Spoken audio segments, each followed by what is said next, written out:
Welcome students. Today we are going to throw light on aims and objectives of taxonomy. The term taxonomy has often been used in an incorrect perspective. As a result, it has decayed to the extent of meaning only identification of species. The symptoms of this decay have percolated from biologists to the teachers and even to students.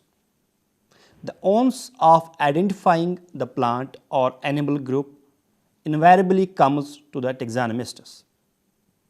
The names provided by them are taken on trust by the recipients without their ever having participated in the decision-making process.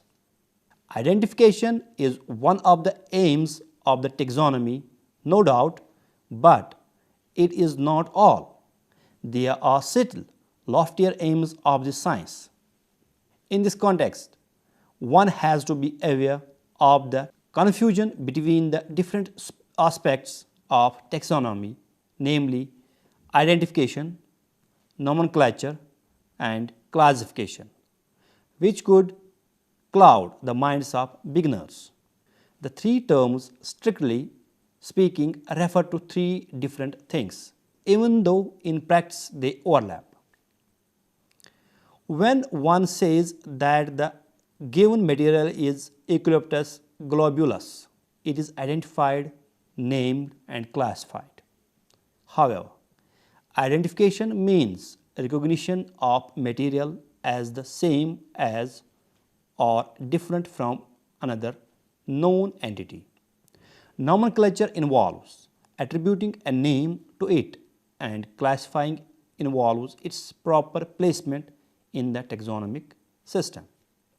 Plant taxonomy is a branch of botany that deals with classification, including identification, origin, interpretation, and nomenclature of plants. It is based mainly on the morphology, including anatomy and other allied branches of botany such as embryology, cytology, plant geography, etc. Now, the aims of plant taxonomy are: number one, to know the various kinds of plants on surface of earth with their nomenclature, occurrence, habit and habitat, affinities, economic importance, etc. It should provide a convenient method of identification and communication. Both harmful and useful species are so intimately associated with daily life that it becomes necessary to have an orderly and scientific approach for the study of plants. Number two, to develop a reference system for plants where the scientists can work with a named entity like species, genus, family, etc. Multiple usage of plants in everyday life necessitated formulation of standard terminology for description of various parts as an aid to identification and nomenclature.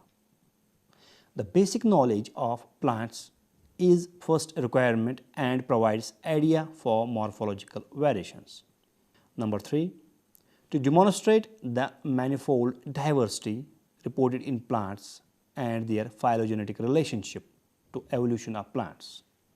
Thus, plant taxonomy aims at providing a classification which is based on natural affinities of organisms as far as possible. Number four, to provide an inventory of plant taxa by means of flora.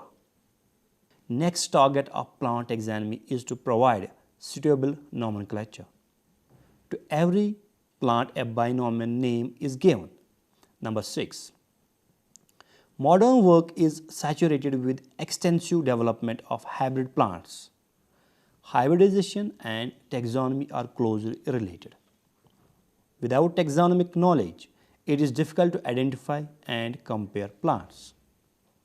Number seven, to provide knowledge about natural surroundings, nature of organs, and economic significance.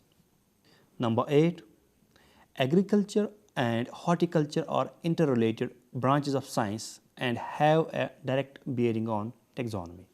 Number 9. The identification of fossils is possible only with adequate knowledge of taxonomy. Identification in fossils becomes difficult to their fragmentary and ill-preserved nature. Number 10. Taxonomy is aimed to computerized comparison of characters of different plants, which is highly helpful in classification. Number 11. To provide an integrating and unifying role in the training of biology students, particularly in regard to the relationship between various branches of biology, and prove to be a well-connecting and data-gathering science. Now, we will discuss aspects of taxonomy. The three functions of taxonomy include identification, nomenclature, and classification. Its main aim is to provide a convenient method of identification and communication about a taxa and provide a classification which is based on natural affinities of plants as far as possible. The word taxon was first used by a German biologist, Adolf Meyer, in 1926 for animal groups. It was later proposed for the plant system in 1948 by Hermann J. Lamb. It is a taxonomic group of any rank, for example, family, genus, species, subspecies, etc. Now, we will discuss these three functions of taxonomy: identification, nomenclature, and classification one by one. Number first, identification. Identification of a taxon is a prerequisite for any study based on it. It is the determination of a taxon based on overall similarities and differences with other taxa. Identification is generally done by comparing representative specimen of a given taxon with the help of key descriptions, illustrations, etc. Sometimes the specimen may not agree or compare with the existing predetermined specimen. In such a case, it is taken to be new to science. Identification is thus assignment of additional unidentified plants to a correct rank once a classification has been established. It is the determination of a name for a specimen. This also implies its rank. Now, the characters that are often considered before plant identification. Number 1.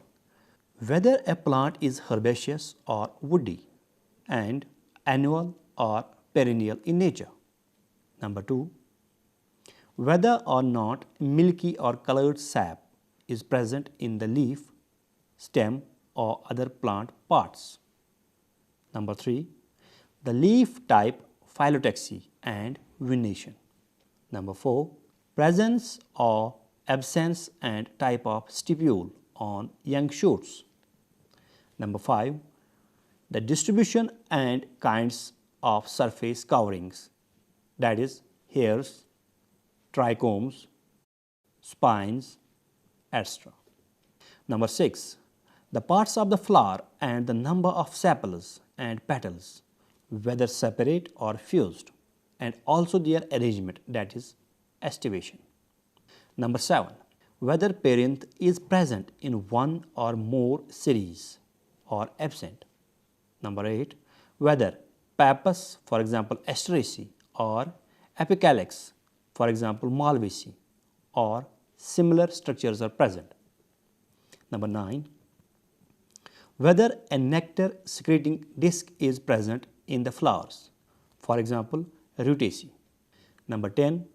Whether the flowers are actinomorphic or zygomorphic. Number 11. The number and attachment of stamens and if there is any fusion of anthers or filaments. Number 12. The number of pistils, styles, and stigmas of the gynoecium. Observation of a transverse section of the ovary. The number of locules, number of ovules per locule, and also the placentation. Number 13. The position of the ovary and fusion of the parent by observing a longitudinally cut section of the entire flower through its center. Now, we will discuss second aspect, that is nomenclature. Once the taxon has been identified, it becomes necessary to give it a scientific name. Thus, nomenclature is the naming of a taxon correctly. It is a precise and universal system of rules used by all biologists of the world for naming newly discovered plants.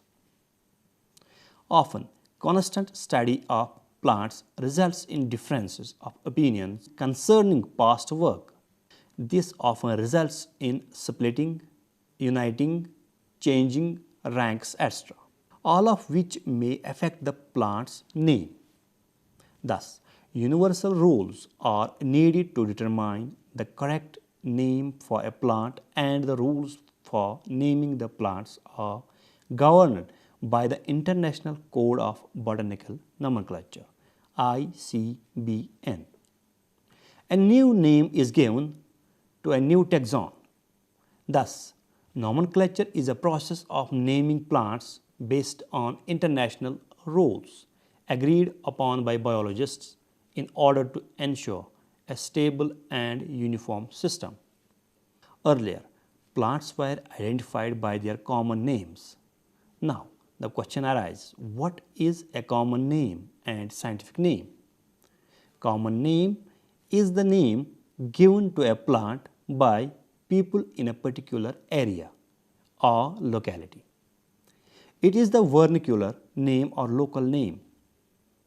In a multilingual country like India, where there are several languages, almost all plants have local names, which differ from language to language and even from dialect to dialect. Thus, a particular plant may have several names in a particular country. This makes things extremely difficult when a person speaking a different language. Hence, common names have proved to be misleading and inadequate for wider use throughout the country or the whole world. Now, scientific name. Plants should be named in such a way so that it can be used internationally in order to overcome the problems raised by common names. Botanists have given scientific names to all the known plants for international communication. The first problem which they faced while giving scientific names to plants was to select the language which can give a clear-cut meaning and which would not change.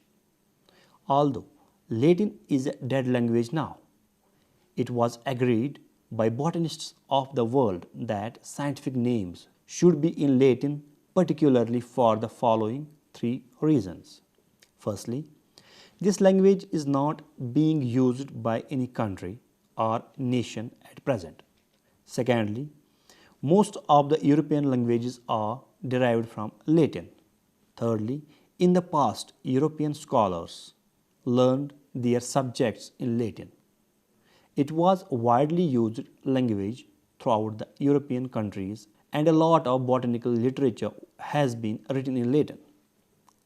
Since Europe and particularly Greece has dominated the whole world in the field of science during 1600 to 1850 AD, Latin is now a language of botany and other allied sciences. Now, what is binomial nomenclature?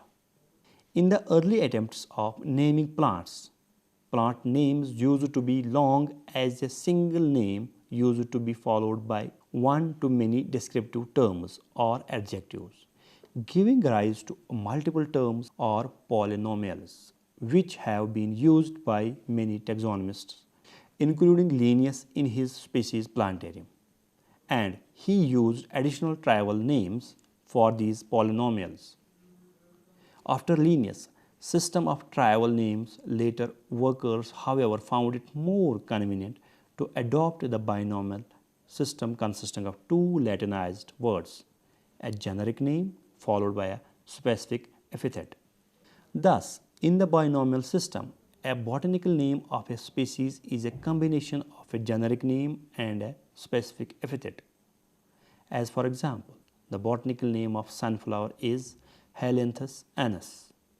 The first word Helianthus designates the genus of the plant, while the second word annuus designates the species of the genus.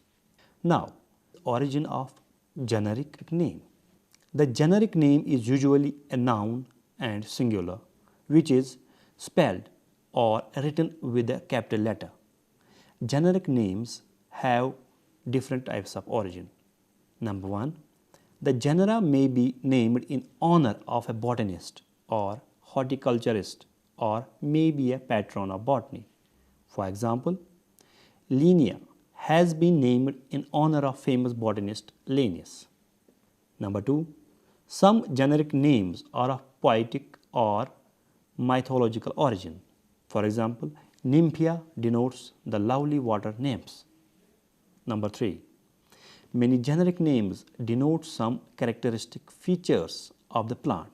For example, Linodendron or lily tree is named after the shape of the flowers of the tulip tree. Number four, there is another category of generic names in which the name is aboriginal in origin. That is, the names existed in the lands where the plants were discovered, but later they were given Latin names. For example, Betula is an old Greek name of berich. Now, origin of specific epithet. The specific epithet is often an adjective and it is written with a small initial letter, unlike the generic name. However, if the specific epithet is derived from common names or from a generic name or from a person's name, the initial letter of the epithet may be a capital letter. In the typed or handwritten material, both the generic name and the specific epithet should be underlined, while if printed, it should be in italics or boldface. Like a generic name, a specific epithet may also have several origins. Number one, it may be in honor of a person. Number two, it may be derived from some special characteristic of the plant. Number three, it may be derived from a geographical location where the plant grows. Number four, it may originate from an old common name. Number five, it may be named arbitrarily. Now, third aspect is classification. Plant classification is the arrangement of the plants into groups and categories for a clear understanding, proper study, and effective organization. According to Radford in 1986, classification is the arrangement of groups of plants with particular circumscriptions by rank and position according to artificial criteria, phenetic similarities, or phylogenetic relationships. The early civilization of India, Egypt, and China, who had a fair knowledge of plants used both as food as well as for medicinal purposes, also practiced a sort of plant taxonomy. Rishi Ayurveda, compiled by Parasara before the beginning of the Christian era, is one of the earliest Indian work which deal with plants in a scientific manner and follows a classification largely based on comparative morphology of plants, and it was considered to be more advanced than the ones developed in Europe before the 18th century. A classification system has predictive value and provides an index to information storage and retrieval on the plants. Since systematics today is very much a reflection of the past, a historical review revealing the historical period and the technologies available during the historical periods needs to be summarized. Types of classification. The past taxonomic literature described three types of systems of classification. These include the artificial system, natural system, and phylogenetic system. However, Radford in 1986 has described fourth type of classification, that is mechanical classification. Now, we will discuss them one by one. Number one, artificial classification. The earliest system of classification which remained dominant from 300 BC up to about 1830 were artificial systems, which were based on one or a few easily observable characters of plants such as habit, like trees, shrubs, herbs, etc., or floral characters, particularly the number of stamens and carpels. Such type of classification using some arbitrary or at least easily observable characters, often irrespective of their affinity, is called artificial.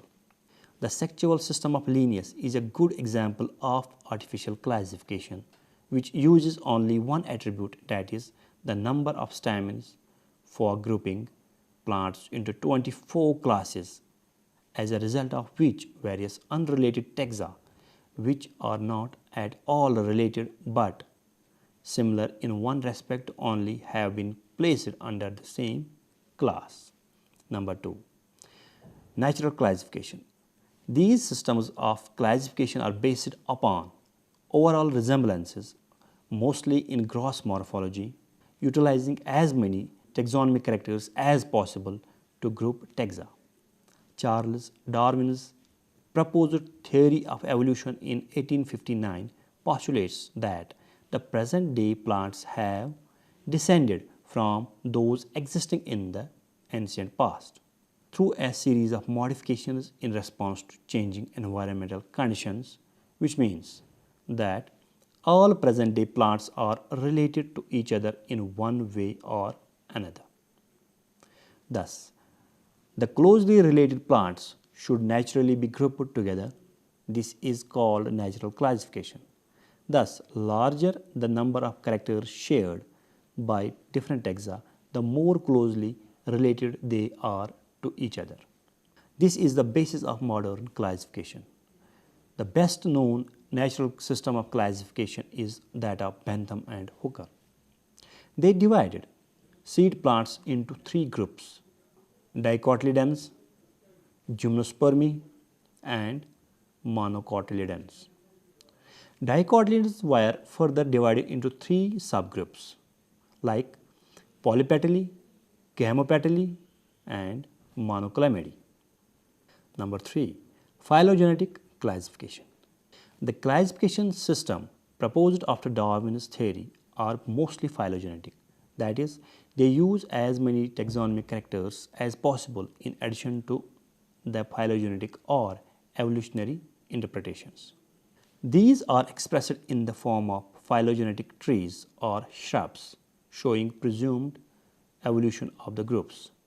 The natural system is two-dimensional, that is based on the data available at any time and is known as horizontal classification, whereas the addition of the third dimension, that is past history and ancestral history, results in phylogenetic classification, also known as vertical classification or evolutionary classification. John Hutchinson classification is one of the known phylogenetic system of classification. He divided flowering plants into two phyla. Number one, gymnospermi, and number two, angiospermi. Angiospermi was further divided into two subphyla. Number one, dicot and monocot. Dicot was further divided into two divisions.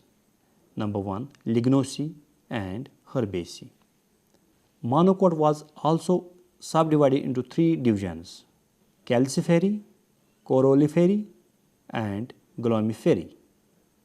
According to Radford in 1986, apart from the above three types, one more type of classification is mechanical classification. Mechanical classification system use one or a few selected taxonomic characters to group taxa. For example, systems of Andrea Casalpino, Caspar Bowen, John Ray, J.P. Tournefort, and Carlos Linnaeus. Now, we will discuss scope of taxonomy. The scope of plant taxonomy is diverse. It is benefiting not only botanists but also to those who are working in other fields where plants are used as tools. Plant taxonomy, being multidisciplinary in nature, has close links with morphology, anatomy, embryology, palynology, paleobotany, cytology, genetics, evolution, physiology, molecular biology, chemistry, geography, ecology, remote sensing, and computer sciences. Some of the main uses of plant taxonomy is as follows. Number 1. The systematic botany is of great use in forestry. Every type of tree of the forest must be named and classified. At the same time, the characteristic features, distribution, and abundance of the plants must be learned. Number 2. The study of systematic botany is also essential in agriculture and horticulture. To get resistant varieties of crops, etc., the crossing is needed, which is furnished by foreign seeds and plants. The foreign seeds and plants are introduced by the men who have sufficient knowledge of systematic botany. Number 3. To study the plant ecology, the knowledge of systematic botany becomes essential. The plant ecologist must be knowing the names of the plants and their relationships to habitat and environment. The character of the soil of a land area may easily be judged by the vegetation grown there. Ecologists having basic knowledge of the plant taxonomy find it easy to choose suitable plants to be raised as soil binders to check desertification, fast-growing trees for afforestation, mineral indicated plants for mineral exploration, energy plantation as a renewable source of energy, raising dust filter plants to check air pollution, environmental assessment, etc. Number 4. The study of systematic botany is of great use in tracing the origin of plants. The fossils scattered here and there in fragments are found to be very useful in tracing out the characters of the ancestral forms of the plants.